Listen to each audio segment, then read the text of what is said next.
लालची gas stove repair वाला।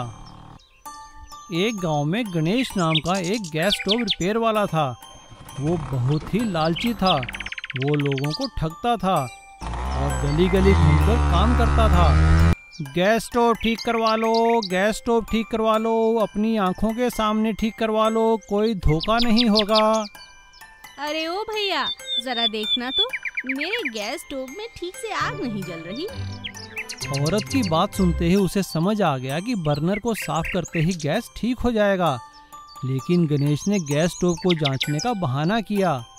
गणेश ने घर के अंदर आकर गैस स्टोव की हालत देख उस औरत को डराते हुए कहा, आपका घर है या होटल? स्टोव के पार्ट पूरी तरह खाने और दाल से भरे पड़े हैं। बर्नर तो जलकर कोयला बन गया है। किसी भी वक्त सिलेंडर फट सकता है। हे भगवान, अब क्या होगा? अरे भैया, अब तुम ही कुछ करो। आप फिक्र न करें, मैं आ गया हूँ। अब मेरे पास कम कीमत का एक गैस स्टोव है। मैं उसे लगा देता हूँ और आपका गैस स्टोव ले जाकर कूड़े में डाल देता हूँ। गणेश ने उस औरत को एक पुराना गैस स्टोव दे दिया और उसके गैस स्टोव को अपने साथ ले गया और उसके बर्नर साफ कर उसे किसी और को बेच दिया।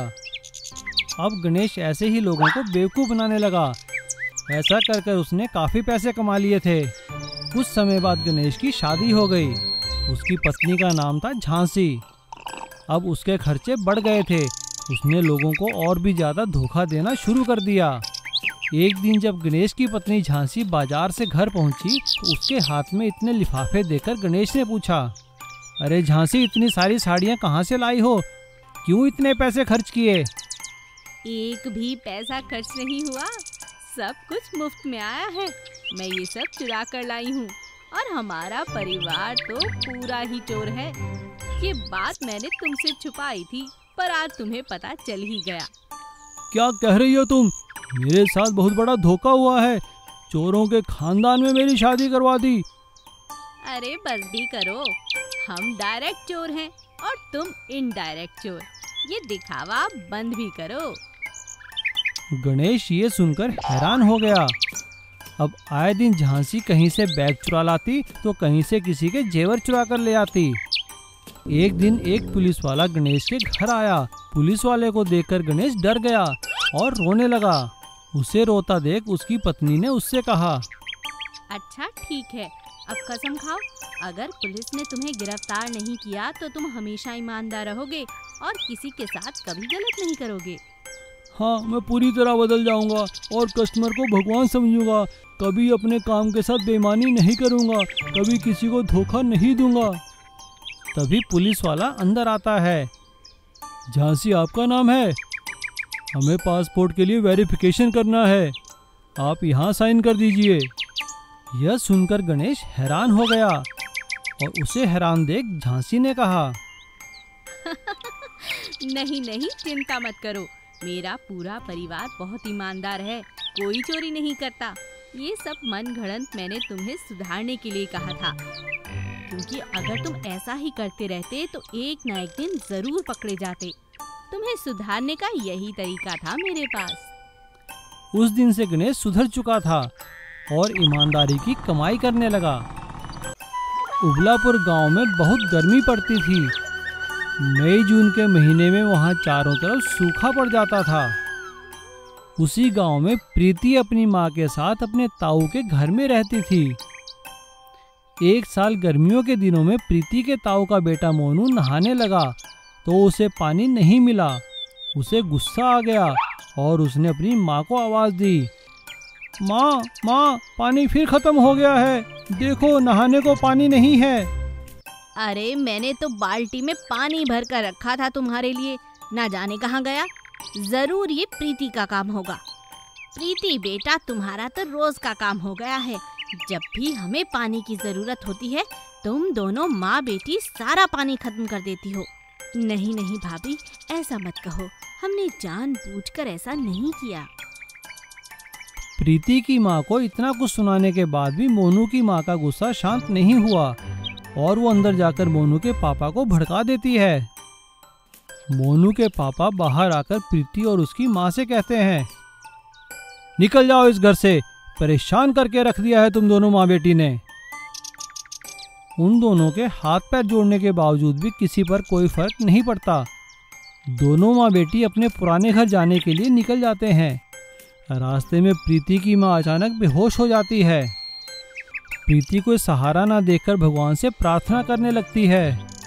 माँ, तुम्हें क्या हुआ? नहीं नहीं नहीं माँ, उठो उठो। हे भगवान, ये सब क्या हो रहा है हमारे साथ?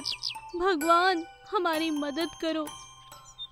तभी उसे नजदीक ही एक हैंडपंप दिखाई देता है। वो वहां जाकर उसे चलाने लगती है। काफी देर तक चलाने के बाद भी उसमें से पानी की एक भी बूंद नहीं निकलती।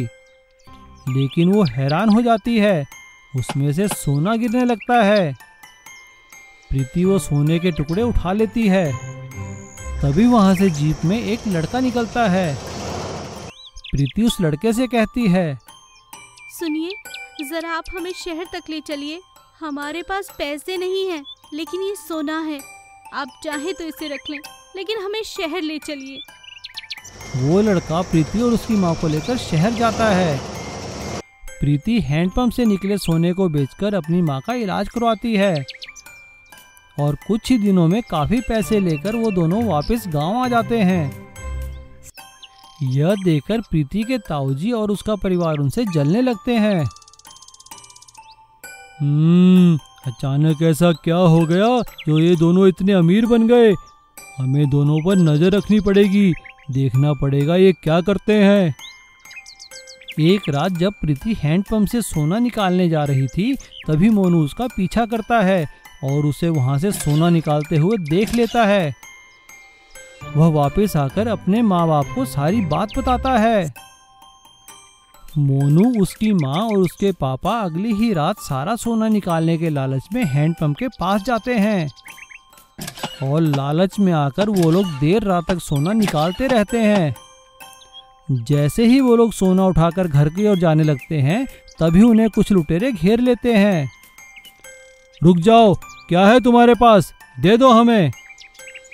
लुटेरों को देखकर वो लोग भागने लगते हैं, लेकिन लुटेरे उनका पीछा कर उन्हें मार देते हैं और उनका सारा सोना छीन लेते हैं। और सोने के लालच में आकर प्रीति के ताऊ और उसका परिवार सभी खत्म हो जाते हैं। इसीलिए कहते हैं, बुरे कर्मों का फल हमेशा बुरा ही होता है। सीमापुर गांव में मोहन नाम का एक हलवाई था। उसकी मिठाइयाँ और पकवान बहुत ही मशहूर थे। एक दिन उसके दोनों बच्चे स्कूल से वापस उसकी दुकान पर आते हैं। पापा पापा, आज पिंकी को क्लास में डांट पड़ी। और पापा, आज रिंकू को भी खूब डांट पड़ी है। ठीक है, तुम लोग लड़ाई बंद करो और घर जाकर अपनी माँ से कहना रसगुल्ले के लिए चाशनी तैयार रखे। मोहन शाम को घर पे चाशनी लेने आता है। अरे ये क्या, तुमने अभी तक चाशनी नहीं बनाई? क्या हुआ तुम्हें? अजी सुनते हो, मैंने कितनी बार आपसे कहा एक छोटा सा कूलर ही लगवा दो। इतनी गर्मी में रसोई में काम करना बड़ा ही मुश्किल है मेरे लिए, मुझसे नहीं होगा।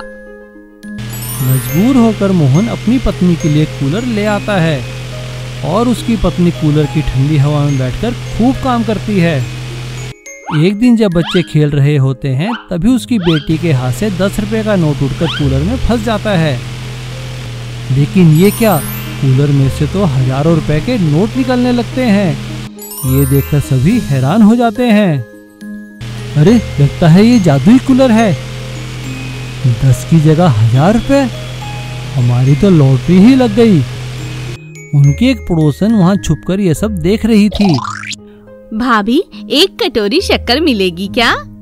हाँ, क्यों नहीं, अभी लेकर आती हूँ। अगले दिन जब पड़ोसन शक्कर वापस देने जाने लगती है, तो उसकी सास उससे कहती है, अरे बहू, इस शक्कर में कुछ नशे की दवा मिला दे, ये सब सो जाएंगे और फिर हम पैसों वाला कूलर ले उड़ेंगे। मोहन की पत्नी उस शक्कर से चाशनी बनाती है। जहरीली चाशनी की मिठाई खाकर गांव वाले बीमार पड़ने लगते हैं। मोहन भी बीमार हो जाता है। गांव वाले उसकी दुकान को बंद करवा देते हैं। बच्चों की माँ, हम लोग तो बर्बाद हो गए, हमारी दुकान बंद हो गई, अब हम क्या करेंगे? आप फिक्र क्यों करते हो जी, हमारे पास पैसे देने वाला कूलर जो है। हाँ पापा, कूलर से तो पैसे मिलते रहेंगे। तुम ठीक कह रही हो, लेकिन चाहे कुछ भी हो, बेशक हमारे पास ये जादुई कूलर है, लेकिन फिर भी मैं पूरी मेहनत और लगन से पैसे कमाऊंगा और हमारा घर तो ईमानदारी और मेहनत के पैसे से ही चलेगा। एक रात जब मोहन और उसका परिवार सो रहे थे, तभी उनकी पड़ोसन और उसकी सास कूलर चुराकर ले जाते हैं। वाह जी वाह, अब आएगा मजा, हम भी रातों रात अमीर हो जाएंगे। लेकिन ये क्या, जैसे ही वो दोनों कूलर में नोट डालती हैं, कूलर से आग बरसने लगती है। अरे ये क्या कर दिया पगली, तूने ठीक से इसमें नोट ही नहीं डाले होंगे, हाय मैं मर गई। उन दोनों की ये हालत देखकर कूलर से आवाज आती है, तुम दोनों सास बहू लालची हो, इसीलिए तुम्हें ये फल मिला है। दोनों सास बहू को सबक मिल चुका था। वो दोनों रातों रात जाकर कूलर मोहन के घर में लगा देती हैं और अगले दिन सुबह अपनी गलती मान लेती हैं। अब गांव वालों को सच्चाई का पता चल जाता है और वो मोहन को उसकी दुकान खोलने देते हैं। नानपुर गांव में करिश्मा और आयुष अपने पिता के साथ रहते थे। उनके पिता का नाम मोहन था। उनका 2 मंजिला मकान था। ऊपर वाली मंजिल में किराएदार सुदामा रहता था। उसी के किराए से उनका खर्च चलता था। क्योंकि मोहन को टीबी थी, वो कोई काम नहीं कर सकता था। लेकिन उनका किराएदार सुदामा एक बहुत ही नीच और लालची इंसान था। उसकी नज़र उनके मकान पर थी। जब ये बूढ़ा मर जाएगा तो मैं इसके मकान पर खुद ही कब्जा कर लूँगा। कुछ दिनों बाद उनके पड़ोस में रहने वाले जॉन इटली से आते हैं और अपने साथ कोरोना नाम की भयानक महामारी को ले आते हैं। जॉन को कोरोना का पता लगते ही सरकारी कर्मचारी और पुलिस वाले उसे उठाकर हॉस्पिटल में भर्ती कर देते हैं। लेकिन तब तक काफी देर हो चुकी होती है। जॉन से संक्रमण मोहन को लग जाता है, क्योंकि टीबी का मरीज होने की वजह से वो वैसे ही काफी कमजोर था।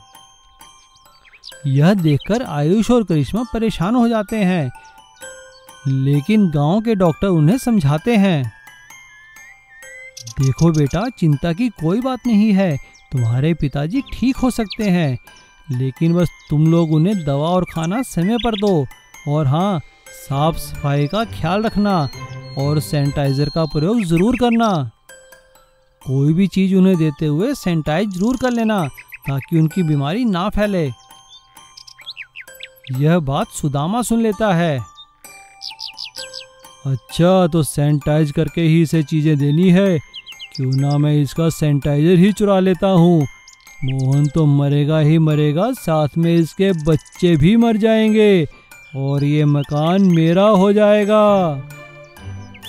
और मौका पाकर वो सारा सैनिटाइजर चुरा लेता है। बच्चों के पास पैसे खत्म हो चुके थे। वे सुदामा के पास किराया मांगने जाते हैं। अरे बेटा, मैं तुम्हें किराया कहाँ से दूं? मैं तो खुद ही बीमार हूँ। जब ठीक हो जाऊंगा तो तुम्हारा किराया दे दूंगा। बच्चे निराश होकर वहां से चले जाते हैं। मोहन का संक्रमण अधिक फैल जाता है और उसकी मृत्यु हो जाती है। आयुष और करिश्मा दुखी होकर गांव के कुएं के पास रोने लगते हैं। तभी कुएं में से एक जिन प्रकट होता है। क्या हुआ बच्चों, तुम लोग क्यों रो रहे हो? हमारे पिताजी नहीं रहे। सैनिटाइजर ना होने की वजह से हम उनकी जान ना बचा पाए। देखो, मैं तुम्हारे पिताजी को तो वापस नहीं ला सकता, लेकिन हाँ, तुम्हें मैं ये सैनिटाइजर की शीशी देता हूँ। ये जादुई सैनिटाइजर है, ये कभी खत्म नहीं होगा। दोनों वो सैनिटाइजर लेकर अपने घर चले जाते हैं और अगले ही दिन पास के गांव से ढेर सारी छोटी छोटी बोतलें खरीद कर ले आते हैं और उसमें सैनिटाइजर भरकर बेचने लगते हैं और ज़रूरतमंदों को मुफ्त में सैनिटाइजर देते हैं। अब वो दोनों सुदामा की कंप्लेंट पुलिस में करते हैं और पुलिस सुदामा को उनके घर से हटा देती है और उनका मकान खाली करवा देती है। और इस तरह जादुई सैनिटाइजर की मदद से दोनों बच्चों के अच्छे दिन शुरू हो जाते हैं। Please subscribe.